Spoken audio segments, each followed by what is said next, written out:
O zaman ki, bu işə məhz bir biznes kimi baxsaz, bu əminəm ki, çoxunuzda bir dönüş nöqtəsi ola bilər.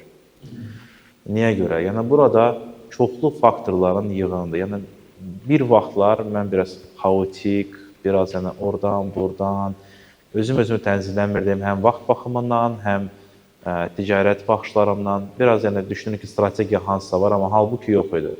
Mən sonra anladım ki, strategiya nə deməkdir? Strategiya daha bir böyük anlayışım belə bir bağlı bir şeydir və bunu biz anlamalıyıq.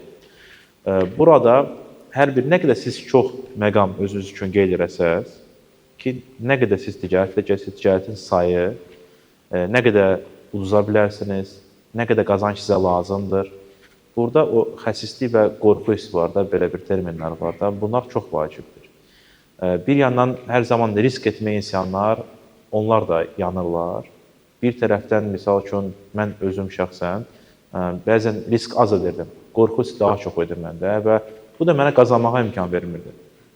Yəni, bu iki hissi tənzimləmək mütləq öz daxilinizdə etməlisiniz və siz ilk növbədə bunu anlamalısınız ki, hansının üzərində daha çox işləməlisiniz.